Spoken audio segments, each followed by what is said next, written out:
We will now consider the problem of determining whether or not a program satisfies a given CFDL specification based on the data given to us by instrumentation code that we have placed in the program.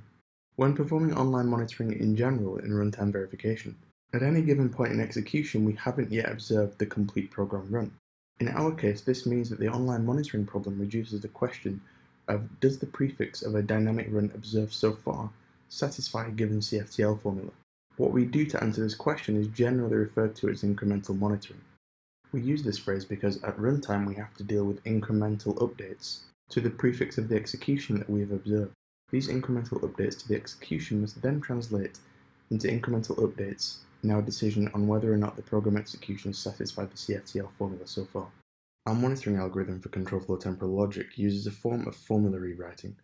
Whilst conventional formula rewriting techniques suffer from the fact that rewriting formulas can lead to vast increases in formula size, CFTL admits a rewriting scheme that allows a monotonically decreasing size of the formula. Formula rewriting for CFTL formulas is achieved using simple and/or formula trees. These formula trees are collapsed as data is observed at runtime from instruments placed in code. In runtime verification, monitoring has historically been made more difficult when formulas have quantifiers. To ease the situation when monitoring control flow temporal logic, formula trees are grouped by static bindings that are identified during instrumentation. Each instrument placed in the code contains the static binding for which it was placed. Finally, special trigger instruments placed in code around static bindings cause instantiation of new formulas, and this is how we handle quantification. At runtime, once the set of formula trees is obtained using the static binding found in an instrument received, we then use the atom also stored in the same instrument. This tells us for each relevant formula tree that we found, which part of the formula tree, and in particular which leaf, that we should replace with the measured value. For example, in the case of the formula tree on the left, we would have two measurements. First, the value of the variable a in the state q, and then the duration of the next call of the function f along from the change of a. As these two measurements are made at runtime and received by the monitoring algorithm, this formula tree would be progressively collapsed until the final truth value would be obtained. We'll now take a look at how monitoring works in practice with the VyPR tool. So this is the part of our visualization tool that's dedicated to the monitoring side of things.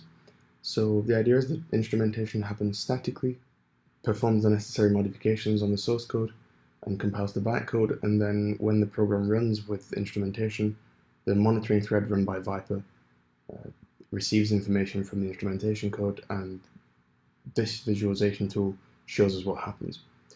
So we're trying to monitor for this specification as we saw previously in the instrumentation visualization before, and we want to check this code. Again, it's the same as what we saw before.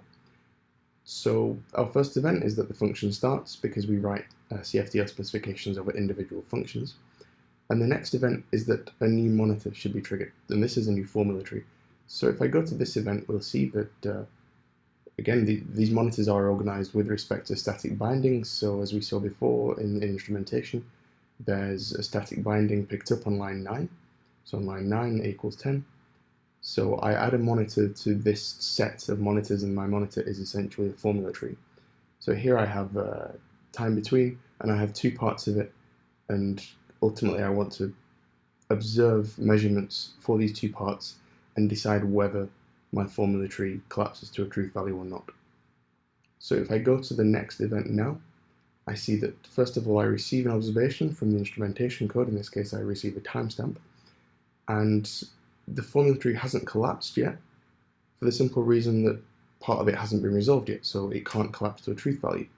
So if I go to the next event, which is receiving another measurement, then you see now I have these two timestamps, and I can determine the amount of time elapsed between these 2 points in the program execution.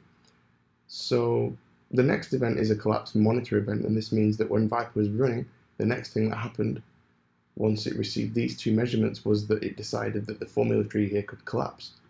And this is equivalent to the formula tree yielding a verdict. So in this case we determined that the time between these two timestamps was indeed inside this interval that we've defined here, which is the closed interval from 0 to 0.5. Now if I play, I see that this happens automatically, and I can keep collapsing like this. And if I scroll along the verdicts a bit, you can see that I get two verdicts because my specification in this case only has a single quantifier, so I only capture these two changes of A, and then I only care about the next call to calculate something along from each of those changes of A.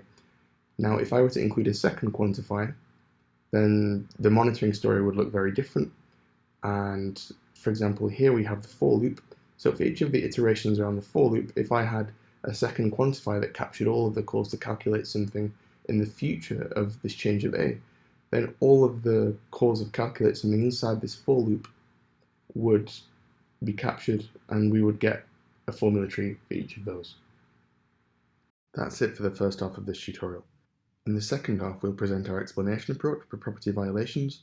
We'll describe our tool ecosystem that allows software engineers to use runtime verification for performance analysis in the software development process.